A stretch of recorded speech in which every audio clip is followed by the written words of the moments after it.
سر مارشاء اللہ ہم نے ضیاء الحق کا دیکھا، پرویز مشرف کا، کیا یہ مارشاء اللہ پلس نہیں ہے اس ٹائم جو لگا ہوا ہے؟ میں سمجھتا ہوں کہ جو اس وقت جو نظام ہے وہ سول حکومت جو ہے، سول حکومت اپنا وہ کردار ادا نہیں کر رہی جو اس کو ادا کرنا چاہیے۔ آپ اسے مارشاء اللہ پلس کہیں، آپ اسے ہائیبرڈ کہیں، آپ اسے کچھ بھی کہیں، لیکن حقیقت یہ ہے کہ سول انتظامیہ، سول حکومت کمزور ہے، پارلیمان کمزور ہے اور اس کا سدباب کرنا ہوگا۔ سر میں یہ پوچھنا چاہتا ہوں، ہیومن رائٹس پہ آپ ابھی اسپیچ کر کے بھی آئے ہیں، جو موجودہ سچویشن بنی ہوئی ہے کیا اس میں ہیومن رائٹس کی ضرورت نہیں ہے؟ بہت زیادہ ضرورت آپ کی تو بات کرتے ہیں، لیکن اب جو ہو رہا ہے آپ دیکھیے، اس آج کی جو تقریب تھی اس میں جو پہلا پیغام پارٹی چیئرمین بلاول بھٹو زرداری صاحب نے خود پڑھا، بات کی، تو انہوں نے ان ہیومن رائٹس ایشوز کی بات کی اور کہا انفورس ڈس اپیئرنسز، لوگوں کو لاپتہ کرنا، انہوں نے کہا کہ فورسڈ کنورشن، جبری مذہب کی تبدیلی، اور انہوں نے دوسری کئی اس کا ذکر کیا اور کہا کہ ان کو ایڈریس کیا جائے، اور نہ صرف یہ کہا کہ اس کو ایڈریس کیا جائے بلکہ ہیومن رائٹ سیل کو کہا کہ آپ اس کے بارے میں تمام سٹیک ہولڈر سے بات کر کے پارٹی مینیفیسٹو کے لیے تجاویز دیں۔ تو ہمارا تو پاکستان پیپلز پارٹی کے چیئرمین اور پی بذات خود ان ہیومن رائٹس ایشو کے اوپر آواز اٹھا رہے، بلکہ آج تو کھلم کھلا انہوں نے کہا دیکھیں لاپتہ افراد کی بات کون کرتا ہے بغیر پی کے چیئرمین کے،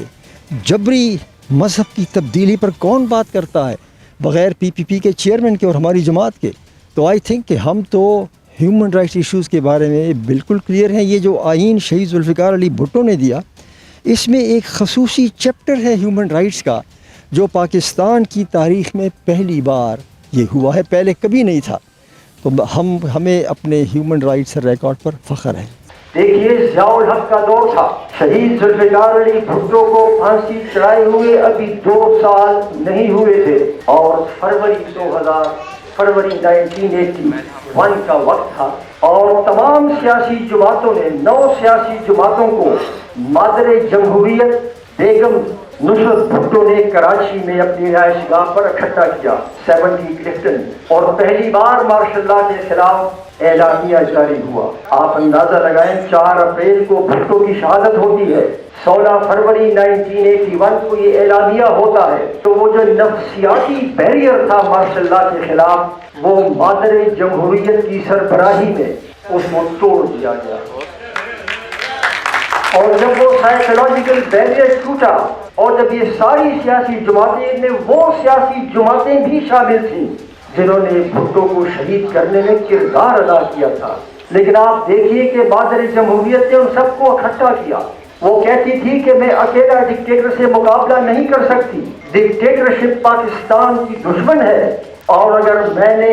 اس دشمن کا مقابلہ کرنا ہے تو پھر میں اپنے سیاسی مخالفین کے ساتھ بھی ہاتھ ملاؤں گی، ایون اف انہوں نے میرے خاوند کو پھانسی چڑھایا۔ This was Hare narrative.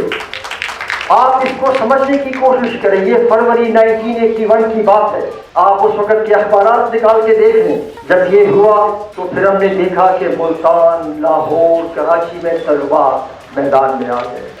اور پشاور میں جب طلباء میدان میں آ گئے تو سرکاری پریس ریلیز جو جاری ہوا، میں نے بہت چیزیں دیکھی، میری عمر 80 سال ہے، اور وہ جہاز جس میں مقصومہ نے ذکر کیا اور فیصل میر نے ذکر کیا کہ وہ جہاز دمشق جا رہا تھا، اور جس کا خود فرخندہ بخاری نے اپنی کتاب کے صفحہ نمبر 109 پر پورا چیپٹر دیا ہے، ہائی جیکنگ مرتضیٰ بھٹو اور جلاوطنی۔ آپ کو علم نہیں ہوگا، شاید آپ کو بھی علم نہیں ہوگا،